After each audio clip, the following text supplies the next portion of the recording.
Ladies and gentlemen, the Chicago Bulls once again get absolutely destroyed by the Phoenix Suns. I believe this is the 6th consecutive time in which they've beaten the Chicago Bulls, and this one is probably one of the worst ones that we've seen, where we lost in pretty convincing fashion, but also we let Devin hit a very big milestone in scoring 50 points over the Chicago Bulls. So we'll be talking about this game. In all honesty, I don't want to talk about this game, but of course things have to be done. I will talk about this game and just my overall thoughts and opinions on it, and there's kind of a lot to get through. So before we get started, please like and subscribe to the Bulls Show, turn notifications on, and let me know in the comments below your thoughts about the Chicago Bulls, your overall thoughts and opinions on the game. Who was your player of the game, and what do we do next, ladies and gentlemen? What can we do to make, I guess, things better again? What can we do to become more successful again as we lose this game 132 to 113? And I'm not gonna lie, even though we lost this game by more than 20 points, I really 100% in my heart felt like the score actually flattered us. We were much worse than a 20-point loss, in my opinion. We were much, much worse. And I guess my saying and what I was feeling like is, you know, in that when you get into that zone where you're watching the game, you're listening to the game, but you're not thinking, or you feel like you're thinking about nothing, ladies and gentlemen. That's how I went through all of the second half of this game. The mind was there. I was watching the game. My eyes were glued to the screen, but I wasn't thinking of anything, ladies and gentlemen. I wasn't paying attention. It's like my eyes were there, but I wasn't really watching. I was watching, but I wasn't watching. That's kind of how I felt in this game, because if I actually put my investment and my emotions into this game, something would have broken in this house, ladies and gentlemen. That's how bad this game would have been for me. And it was easier to just zone out, to just not focus on it, to not look at it, even though I kind of was already looking at it, and just try and take the emotion out of the game, which is the worst feeling in the world, to be honest, because at least if you're angry, you're feeling something. The fact that you're feeling nothing about this team, in my opinion, is very, very sad. And again, I guess I've seen a lot of these blowout performances already for me to really feel anything at this point. I can't say I didn't expect to lose to the Phoenix Suns. I knew very well that this would be a very tough team for us to beat, and I knew at certain points that we weren't the better team, and that's exactly what we saw. We were not the better team, but there are certain things that happened in this game. Again, like I said, I was zoned out of the game, but I was listening to what Stacey King was saying, and we basically saw a half of Stacey King roasting this team from every single player, really. And there were some of the things that he said that I kind of wanted to point out to you guys if you haven't watched the game already. The first thing that he said is that we shouldn't be asking this team to go out and compete every single night. If you want to get to the playoffs, if you want to get to past the first rounds, you're going to have to come out and compete on the defensive end and play hard every single night. And he's absolutely right. Again, I can't believe how bad this team has truly gotten in terms of not competing. Even last year, when we were at our worst stretch, we could kind of accept it because of all the injuries and everything of that nature, Lonzo Ball not playing and everything of that nature. We can understand it, but the fact that it's gone on this long, ladies and gentlemen, and we're still finding ways to not compete against any team, really. It could be a bad team, it could be a great team, it doesn't matter, but there are so many games that we've not competed in, and it's really, it's extremely upsetting, ladies and gentlemen. And what can we say? What can we say that can defend this Bulls team for not competing? You could say, yeah, it's coaching staff, Billy Donovan. I've got to be honest. Look, I 100% agree that I don't think Billy Donovan is the right head coach. But if you're telling me this loss is on Billy Donovan, you didn't watch the game. You just saw the box score and said, yep, Billy Donovan's to blame. This team did not bring any effort.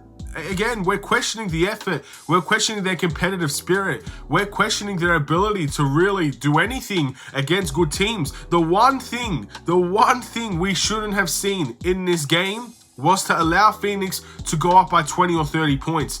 This is the exact team I was talking about when we're always saying, if we try to be the comeback Bulls every single game, come back from 20-point deficits, come back from 30-point deficits, against the good teams, you will not be able to do that. And we were not able to do that. We were not even close. So we go down by 20 points. Anytime we had a small chance, a small glimmer of hope, Devin Booker 3, DeAndre Ayton in the post. random, ridiculous plays by the Phoenix Suns that go in. And that is what beat us today, ladies and gentlemen. We keep on trying to play hero ball. We keep on trying to come back from 19, 20 points down every single game. Even in our last win against Utah, we were coming down by double digits. And then all of a sudden, we're expected to win these types of games. Again, against the good teams, you cannot do that. And that's the one thing the Bulls should not have done, and that's exactly what we did. And then we're talking about competitiveness. We're talking about the Bulls not fighting. We're talking about the Bulls not really showing any sort of, I guess, glimmer of hope for the fans that things are going to be A-okay. We're not seeing that, ladies and gentlemen. We're seeing inconsistent Bulls. We're seeing comeback Bulls. We're seeing Bulls getting down by 20. And in this game, it doesn't work. It can't work for a consistent 82-game season. And that's the first thing that Stacey King said. You can't be you shouldn't ask this team to be competitive. And that's why I don't blame Billy Donovan 100% for this loss. I do obviously blame everybody. Billy Donovan's part of that. But if you're saying the sole reason we lost is because of Billy Donovan, that's incorrect. And you didn't watch the game. Or you didn't. Maybe I didn't watch the game. I literally just admitted for half a game, I zoned out of the game. So maybe I didn't watch the game. But this game is solely not on Billy Donovan, from my understanding at least. Obviously, the second thing that Stacey King kind of said was that the shot selection of this team and stuff like that was ridiculous. Again, we shot ridiculously bad from the three-point line. We didn't go into the paint enough. We don't play through Vucevic enough. He said a lot of stuff about that, ladies and gentlemen. And I look at Devin Booker's performance. He dropped 51 points there, ladies and gentlemen, if you weren't aware, which in its own, the Bulls need to have some pride to make sure that he wasn't going to get anywhere near that. The fact that you let him drop 50, and it was probably the 50 easiest points of his life, 51, by the way, 51 of his easiest points of his life. There has to be some pride kicking in. But not only was he making the competitive, tough shots, he was getting wide open layups. He was getting wide open threes. He was getting the most wide open shots I've ever seen from Devin Booker. And I begin to ask because, look, obviously Zach LaVine, I still believe is a good shooting guard, but he's clearly not better than Devin Booker, right? And I'm thinking to myself, how does Devin Booker get so open in these types of moments? Because that's what Zach LaVine needs to do. That's how Zach LaVine should get a lot of his shots. And there are a couple of things that come to mind. Most of the time, the plays are being made for Devin Booker to get open or to get to his spots for him to get those shots. So you're seeing him take the same shots every single night. And that's why he makes all these shots, because he's accustomed to getting into those spots, making those shots, and again, maybe sometimes getting fouled, or sometimes it's the easiest shots of his life. But also, the spacing for Devin Booker is so much better than what Chicago Bulls can offer for Zach LaVine or for DeMar DeRozan, really. Again, our three-point shooting was abysmal today. And it's one of the biggest talking points in the offseason that we needed to address. And Goran Dragic was a good addition. I mean, for his career statistics, he's shooting 36% from the three-point line. That's not bad whatsoever. But we needed more than that. And I think at this point, we're starting to understand we need more three-point shooting on this team. Zach LaVine is taking contested upon contested upon contested shots because we can't shoot threes.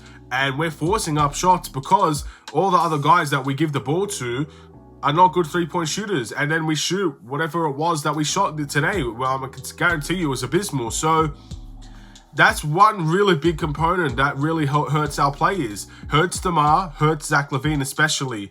And it's not even just that. We can't even find our best three-point shooters. We can't find Zach LaVine for an open three. How many shots did Kobe White take from the three-point line today? He played a couple of minutes today. Did he get a three-point shot? I honestly can't tell you, because again, I zoned out. But I can't remember that many three-point shots that Kobe White took today. And again, our three-point shooting was just horrific. So yeah, that's a big part of it as well. But obviously, dumb shot selection is not going to save the Chicago Bulls team. Isolation and one-on-one plays was not going to save the Chicago Bulls team. I'm not saying that Zach LaVine's performance, how bad it was, or how, I guess, all of our hero ball situations, how bad it was, is because everybody else can't shoot. But it's part of it. And we continue to try and beat teams one-on-one. And it's just never going to work, ladies and gentlemen. We've adapted beyond those days where one player can beat a whole team. I mean, technically we haven't, because Devin Booker beat us by himself. But again, that's technically not true either. DeAndre Ayton had 30. But yeah, I feel like our spacing is a big problem for the Chicago Bulls and everything like that. But the biggest thing I'll take away from this game is that we are asking this Bulls team to be competitive, and they are not listening. They are not being competitive. Not all the time. Again, we have won. We beat Utah. We are being competitive in certain games, but in other games, we're not being competitive. I can count how many blowout losses we've had. The Pelicans was a blowout loss. Denver was a blowout loss. Obviously, this Phoenix Suns game was a blowout loss. And I'm pretty sure there were others as well that I'm struggling to remember. But I've seen a couple of times me talking about the Bulls need a response. The Bulls got to respond to this. The Bulls got to respond to that. And unfortunately, ladies and gentlemen, how many responses are we going to have until we say enough is enough? The one thing I respect about what Billy Donovan did today is that he actually made the starters finish the game somewhat. And obviously he didn't make it until the final whistle or whatever, but the starters stayed in a lot longer than they should have. And that's because the starters are at fault for a lot of this, ladies and gentlemen. Whether you like to hear it or not, the starters are at fault. Our system is at fault. There are so many things that are at fault for a loss like this. And they got to take the brunt of it. They got to take the main responsibility of it, and they got to be out there when they shouldn't be out there. They got to feel what it's like to be blown out like this, because a lot of it is their responsibility, ladies and gentlemen. And again, the frustration continues to grow for this Bulls team. I want to see a response in the next game against the Golden State Warriors. I think the matchups actually work well for us against that team. They're a small ball team. We obviously do better with small ball, as we've seen with some of our matchups that we play. I want to see us compete against the Golden State Warriors. I do not want to see us get blown out. I do not want to see us get absolutely dissected and destroyed by another Western Conference team. And I've seen this before. I've seen this song and dance before. We have been blown out by Phoenix last year. We versed the Warriors the next game. We got blown out there too. I hope that's not what we see this time out, ladies and gentlemen. But at the end of the day, this team is too unpredictable to really guess what we're going to see, what's going to happen, and everything like that. I am very frustrated, ladies and gentlemen, but again, I'm zoned out to the point where you probably can't tell how frustrated I am, and there is still a lot more to get to with this Bulls team and everything like that. So yeah, I don't really know what else to say. I can be on this video for 20-30 minutes just saying this team's not good enough, but at the end of the day, you've heard that message before.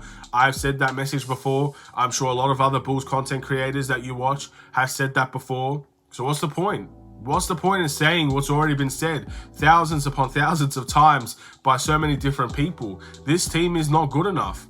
And I feel like the big thing that I wanted to see, and I've wanted to see for a long time, and that's one thing I'll critique Billy Donovan on, I want to see changes in the starting lineup.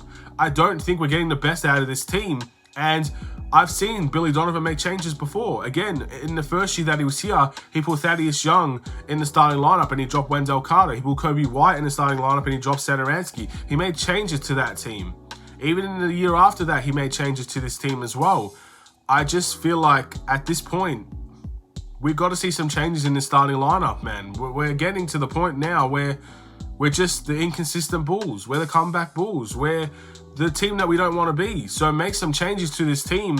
And you might be saying there's no changes that can save this team. For example, if you put Caruso in for Io, or you put Goran Dragic in for Io, you put Javonte Green in for Patrick Williams, even if you put Andre Drummond in for Vucevic, whatever the changes are, there might not be no changes that make an improvement to this team. But at this point, what do we have to lose to try it? You'll never know if you don't try. And I feel like at this point, we need to try something new. And if we're going to see the same starting five every single game, we're going to see inconsistent performances every single game. And then we're going to have to keep on doing that until we see Lonzo Ball come back. And then even then, you have a whole new direction of Lonzo Ball has to get back to 100%. He has to have several games to get ready. Then we're still seeing more inconsistent Chicago Bulls, ladies and gentlemen. So we've got to make some changes. And it is what it is at this point. Let me know in the comments below if I've missed anything.